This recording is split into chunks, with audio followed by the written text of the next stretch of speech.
दोस्तों नमस्कार, स्वागत है आपका बड़ी खबर बड़े खुलासे में। दोस्तों, निशिकांत दुबे के बाद अब केंद्रीय मंत्री किरण रिजिजू ने राहुल गांधी को देश के लिए सबसे बड़ा खतरनाक व्यक्ति बताया है।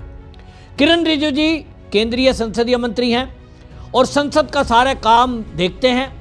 आपको याद होगा जिस तरह से एक मोशन लाया गया संसद में, जो निशिकांत दुबे भारतीय जनता पार्टी के सांसद हैं, उन्होंने संसद में ये कहते हुए सबको चौंका दिया और खुलेआम ये कहा कि राहुल गांधी देश के लिए बहुत बड़े खतरनाक हैं, देश की सुरक्षा को खतरा है। ये जोर सोरस से मिलते हैं, उसकी टीम से मिलते हैं और दुनिया के जिन देशों में ये यात्रा करते हैं वो भारत के दुश्मन हैं। और उन्होंने कहा कि मैं एक इस मामले में मोशन लेकर आया हूं सदन के अंदर ताकि राहुल गांधी के खिलाफ पूरी इस पर डिबेट हो, राहुल गांधी का खुलासा हो। और इतना ही नहीं, उन्होंने कहा राहुल गांधी की संसद सदस्यता रद्द की जाए, आजीवन चुनाव लड़ने पर प्रतिबंध लगाया जाए। उस समय देखा जा रहा था, लोग बाग ये कह रहे थे कि निशिकांत दुबे हमेशा गांधी परिवार को टारगेट करते हैं और इसीलिए ये जो मोशन लाया गया है संसद के अंदर, अब इसको स्वीकार करेंगे कि नहीं करेंगे, इस पर क्या डिबेट होगी, ये चर्चा अभी चल ही रही थी। तो केंद्रीय मंत्री ने ये साफ कर दिया कि इस मुद्दे को अब भारतीय जनता पार्टी यूं ही आसानी से छोड़ने वाली नहीं है। और इसलिए ये साफ हो गया कि जो भारतीय जनता पार्टी का अब जो हमें दिखाई दे रहा है वो ये कि वो राहुल गांधी को जेल तो नहीं भेजेगी, लेकिन ये दिखाई दे रहा है कि राहुल गांधी को अब वो इस तरह से एक्सपोज करेगी कि देश के अंदर देश के लोग राहुल गांधी से नफरत करने लगे। और ये एक सोची समझी रणनीति दिखाई दे रही है, क्योंकि कहीं ना कहीं भारतीय जनता पार्टी को ये पता है कि ये जो गांधी परिवार है, इनके सिस्टम में बहुत पहुंच है। जैसा कि कांग्रेस ही कहते हैं, सरकार मोदी की है, सिस्टम हमारा है। और ये सिस्टम हम सबको पता है। आईएएस अधिकारी, आईपीएस अधिकारी, न्यायपालिका में बैठे लोग, यहाँ तक कि जज, बड़े बड़े वकील, इन सबसे कांग्रेसियों के कांटेक्ट हैं। और राहुल गांधी के बारे में हम देख चुके हैं कि जब मोदी कम्युनिटी का अपमान को लेकर 2 साल की सजा हुई, उस पर सुप्रीम कोर्ट में ये पहला उदाहरण मैंने तो अपनी लाइफ में देखा कि जो दोष है उस आरोप में सजा पर रोक लगा दी गई। मतलब आप सोच सकते हैं। और जो नेशनल हेराल्ड और बाकी मामलों में राहुल और सोनिया गांधी फंसे हैं, उस पर सुनवाई नहीं हो रही है। एजेंसियां सोई हुई हैं, क्योंकि सबको पता है कि बड़े बड़े वकील सुप्रीम कोर्ट में खड़े कर दिए जाएंगे और इनके पीछे कई देशों की शक्तियां हैं, सिस्टम में बैठे लोग हैं, तो इनको तत्काल जमानत भी मिल जाएगी अगर कोई सजा भूल जाती है। और इसीलिए मुझे लगता है कि भारतीय जनता पार्टी ने अब यह तय किया कि वो राहुल गांधी, सोनिया गांधी को एक्सपोज करेंगे। और इसलिए आप देखिए कि जैसे ही संसद के अंदर नरवणे की किताब का किस्सा आया, बात तो नरवणे की थी ना, लेकिन निशिकांत दुबे ले आए कई किताबों को और लगे नेहरू से लेकर इंदिरा गांधी और राजीव गांधी सबकी पोल खोलने। पूरी कांग्रेस बौखला गई। लेकिन अब किरण रिजिजू ने जो कहा है, इसमें एक बात पुख्ता हो गई, क्योंकि किरण रिजिजू जी कह रहे हैं कि F-18 फाइल पर जो राहुल गांधी का बयान है, जिस तरह से मीडिया में वो मोदी का नाम ले रहे हैं, ये बहुत शर्मनाक है कि एक भी सबूत वो दिखा नहीं सकते। और अगर दिखाना है बताइए कि मोदी जी कब मिले। और वो कह रहे हैं कि हम इस बारे में एक्शन करेंगे। एक्शन क्या करेंगे? वही जो निशिकांत दुबे मूव कर चुके हैं। और उन्होंने तय कर दिया कि अब संसद में, किरण रिजिजू तो कह रहे थे कि हम जो है इस मामले में संसद के अंदर राहुल गांधी के खिलाफ प्रिविलेज मोशन लेकर आएंगे, लेकिन बाद में फिर वो मना हो गया। तो ये क्यों मना हुआ? उनको लगा कि प्रिविलेज मोशन असल में लाते नरवणे की किताब को लेकर। मैं इस पर पहले बता चुका हूं, सेना से जुड़े हुए व्यक्ति है, पूर्व सेना के चीफ रह चुके हैं, उनको वो बीच में घसीटता नहीं चाहते, क्योंकि फिर सारे दस्तावेज होंगे, संसद में बहस होगी, तो बहुत सारी चीज़ें विपक्ष की पार्टी, खासतौर पर राहुल गांधी तो हमारे देश की सेना को एक्सपोज करने में पहले से लगा है, देश का सुरक्षा का जुड़ा हुआ मुद्दा है। इसलिए उसको छोड़कर निशिकांत दुबे का जो मामला है, जो मोशन निशिकांत दुबे लाए हैं, जिस नियम के तहत लाए हैं, वो नियम ये कहता है कि उस पर पहले बहस होगी, 2 दिन 3 दिन बहस चलेगी, पूरी दुनिया सुनेगी कि राहुल गांधी किन किन शक्तियों से मिलता है और भारत के लिए कैसे वो खतरनाक है।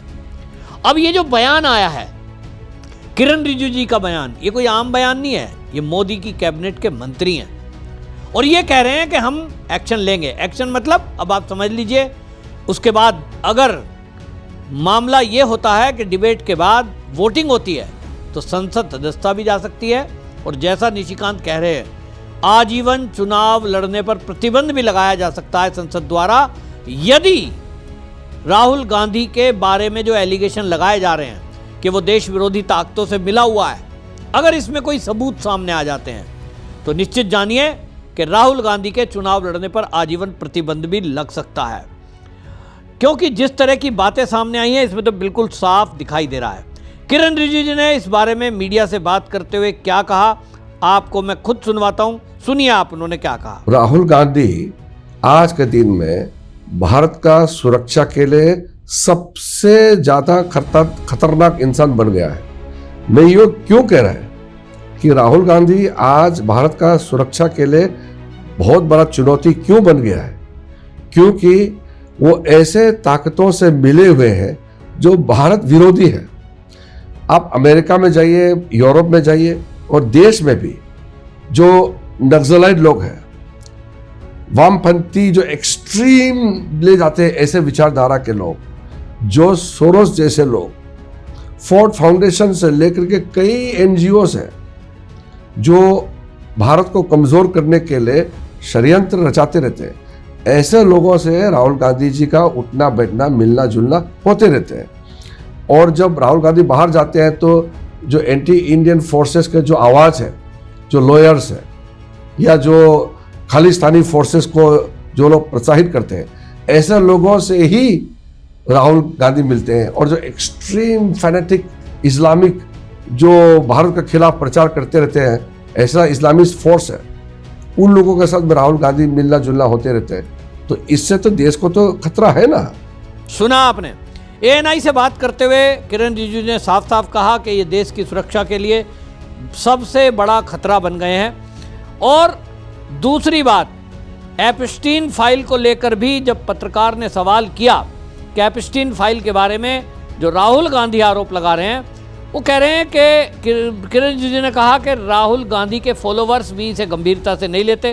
प्रधानमंत्री किसी से मिले हैं या अगर कोई डॉक्यूमेंट है उन्हें राहुल गांधी पेश करे, और जो उन्होंने कहा है कि इस पर हम कार्रवाई करेंगे। सुनिए आप क्या कहा। एप्स्टीन में तो उन्होंने कहा कि प्राइम मिनिस्टर का नाम है, ये है वो है करके, तो कैसे हम मान सकते हैं?